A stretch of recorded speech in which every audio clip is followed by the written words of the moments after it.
My name is Clint Beastwood, and the name of this film that you're about to watch is called Jackass in a Coat.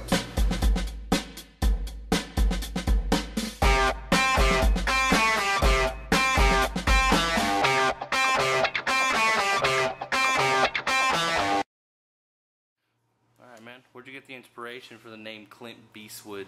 I mean, you did already have like seven other names. The ex-prodigy, Zero, Psycho, Nemesis, Rocco, that one guy, you remember that? Butt Machine, good song. Just drunken haze, me and my cousin were sitting in the damn living room and just drinking, and he said, man, we were watching Dirty Harry. He said, Clint Eastwood is the shit. I'm like, dude, it's Clint Beastwood. And then, of course, just, you know, drunk, remembered it. That's how it works. Alright. What do you do instrumentally? Like, what instruments can you play? Nothing good. Some guitar, some piano, a little bit of bass, some percussion work as far as keyboards and percussion. That's pretty much about it. Where do you get most of your influence from? Is it from living here in Arizona, or just shit that's happened to you in your life? It's pretty much a cultivation of everything. I mean, life, music, 111-degree weather for days on end, and that's always good. But it's all music. DJ Shadow, of course, I've been listening to him a lot more. I used to listen to him a lot when I was a teenager and smoking a lot of pot. DJ Shadow, The Prodigy, Dell, the Funky Homo Sapien of, I think it was Hieroglyphics. Yeah. Probably wrong on that, don't quote me. Old school West Coast shit, Wu-Tang Clan. It's just a whole different type of variety of things. Right now I'm listening to bands like Adele, AWOL Nation, Neon Trees. I listen to a lot more rock than I do hip-hop, and that's sort of the anomaly of where I come from. How so? Well, it's like in high school I used to wear a lot of black. I used to be really gothic, and yet I was tearing these kids up on the hip-hop scene my sophomore year. I mean, nobody wanted to touch me because, and this is me tooting my own horn, but I was pretty fucking lethal back in high school. Right now, as far as freestyle, I really ain't doing all that much. I'm more of a writer now, so always been a writer. What's your biggest inspiration when you write? Life, 1070, 2281, somewhat politics, love, hate, friendship, debt, money, you name it, it's all there. The most driving point right now to me is the lack of talent in hip-hop. I think it was like last year, or maybe I was in a cypher and somebody told me, hey, you know your problem is you try too hard. In which case I responded, maybe the problem isn't that I try too hard, maybe it's you're not trying hard enough. And he didn't take it personally, he actually was very cool about it, and he was very nonchalant. He's like, work, shake his hand, everything was true.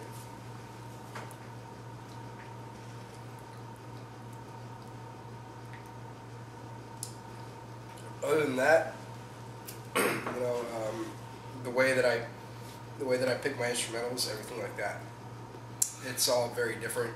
I try to blend it, not sort of in a poppy sound, but something that you can blend with jazz or blues or funk or R&B or soul or anything like that. That's what drives me the most. It's not the end result of getting rich, because that is primarily what hip hop is. To me, it's the sport, it's the thrill, it's the hunt, and that's beautiful. So you don't care if you don't make any money? I really don't. I want to be the guy that, overall, I want to be known as one of the most broke fucking rappers, but one of the most inspirational at the same time. So, that's the overall key, as long as I get the message out, not the wallet. I mean, what message are you trying to send out to people? Be expressive. Don't be a puppet. Don't play the same shit that everybody's been doing. Change the game. The game has already been manipulated so much that it's the same fucking constant beat. It's the same techno music. It's the same house music. It's the same kiddie pop bullshit. And I feel as the hip hop community, as it's grown from the 80s through the 90s, through the late 90s to the early 2000s to now, it's all designed for kids. Hip hop wasn't designed for kids. Hip hop was designed for, you know, the party crowd, of course. It started out like that, but it had some maturity. And lately, it seems like it's just going right back to the 13 and 14-year-olds. I mean, how am I supposed to enjoy hip hop when I'm not feeling it? Yeah, I can feel the beat. Anybody can feel the beat, but the beat ain't worth a shit because it's the same damn thing. They're gonna turn it into dance or techno or something, and I want to do something different.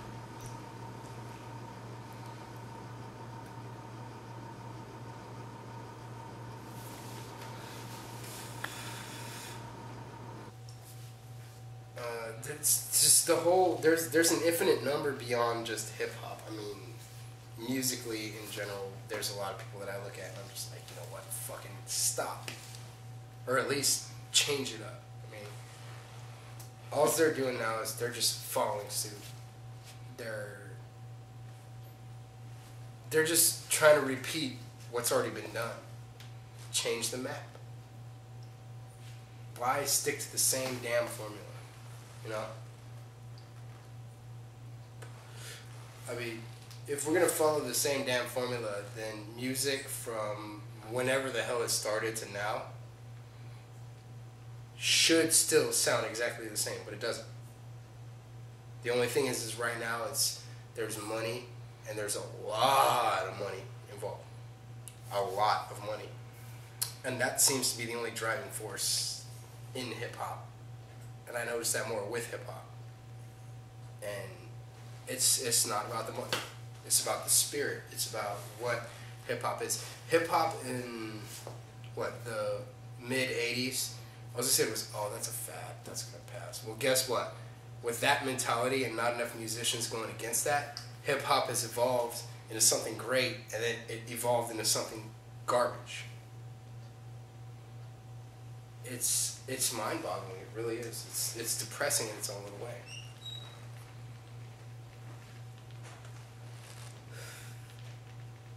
I don't know. I mean, my whole entire plan is to take hip hop and just destroy it as much as humanly possible, and then from there reconstruct it back to where it was. You know, the wordplay, not a song consisting of 4 minutes in which 2 minutes of that is the same fucking repetitive garbage. Where's the heart? Where's the love? Where's the soul? It's just like metal. It's just like country. It's just like any other brand. You have your sellouts and you have your people who actually do it because they love it. Right now they love the money. They don't love the art. They don't respect the style.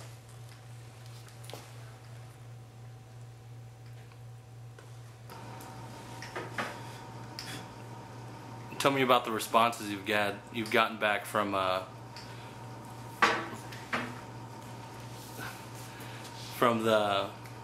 compilations I gave you the other day. Funny.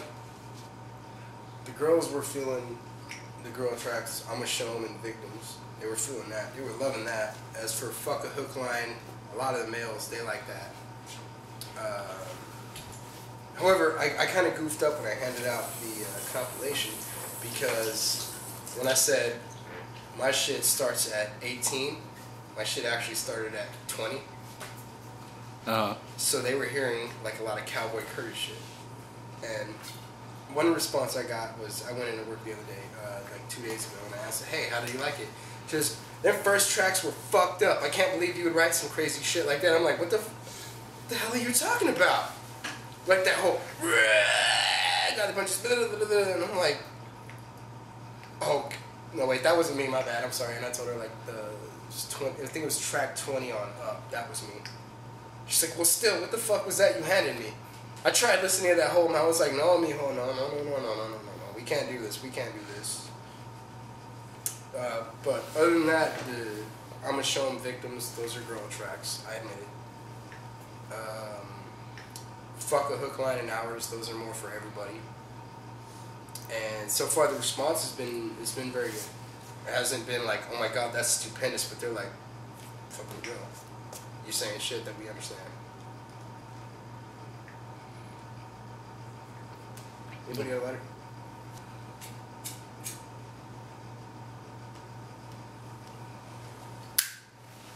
Thank you. Oh, this is Steve. Steve, come here. Steve. Alright, this is Seattle. Seattle right here. We call him Seattle because obviously he's from Seattle. I love the movement he did on that one. That's okay. He's pretty slick. Yeah. It's my cousin. I love him. He's one of my strongest supporters, I think. Not exactly sure, but... Well, I think he is. We'll see. Alright, so, I mean, what artists would you like to collaborate with, like, professionally? When you get to that point in your career? If I get to that point. Well, it's not a matter of if, it's a matter of when. You got that much confidence in me? Of course I do. Thank you. A lot of people do, but not that much confidence in me. Del the Folk Human Sapien, definitely on the list. Mike Shinoda, #1. I would love to work with Mike Shinoda. Linkin Park, Fort Minor. I mean, those are some of the greatest albums I've ever heard in my life.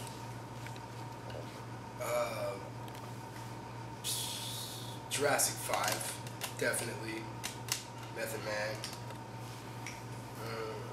Korn, I guess to some extent. I really want to get into some metal shit too. I'm not as voiced in metal as I am in hip hop. I love hip hop, but I know that if I ever did a metal album, I know that I could do well in it because I'm not some fake ass fucking dude like a party like a rock. Party like a rock. Yeah, even in my interviews, I talk a lot of shit just like my songs. Sorry, that's just how it works. But that whole entire scene is stupid. I mean, there's such a vast amount of people that I would work with. Adele, the Neon Trees, I'll work with them. They're an indie band. If I can get Megan Dia to do some hip hop shit, I swear to God, I will. Shit. I love Megan Dia. I do. Like, at what moment in your career do you think you're going to be, like, satisfied with what you do? I don't want one. What's that? I don't want one. You don't want one? I want hundreds. I mean, do you want to keep doing this until you're 65 and shit and still rapping? Dude, who knows where I go?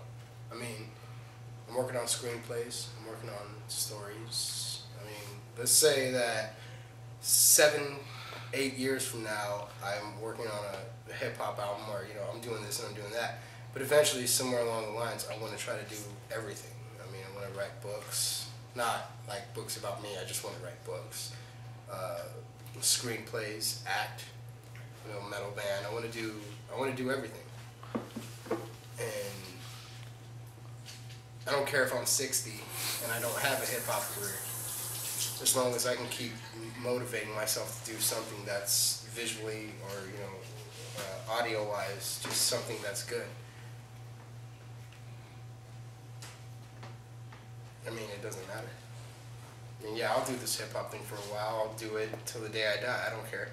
But I need other things to lean on. I mean, most rappers these days, they want to have this career where they get rich quick and then zoom out. That's it. Or, they want to, make the next hit or something. I don't want to make the next hit. I want to make the next great movie. I want to act in the next good movie. I want to write the next best-selling novel.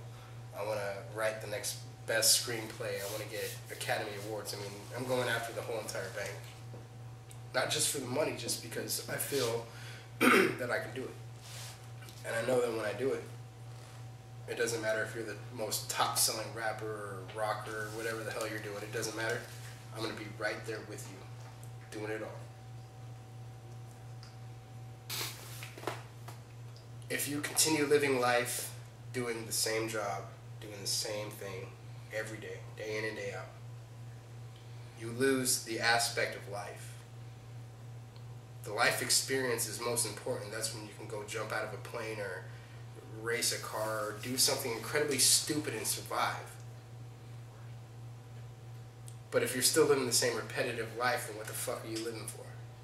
You go to work, you go to sleep, you drink, you eat, you shit, you piss, you do everything else in between. But you just continue on the same cycle. My response is, why not change it? Fuck the money. Be you. If you're about the money, do your thing. But if you're about the heart, don't worry about the money. If you're a struggling musician, be a struggling musician. As long as you can get people to shake your hand and be like, hey, that shit you said on that album or that shit you said on that track, that was real. That's what counts.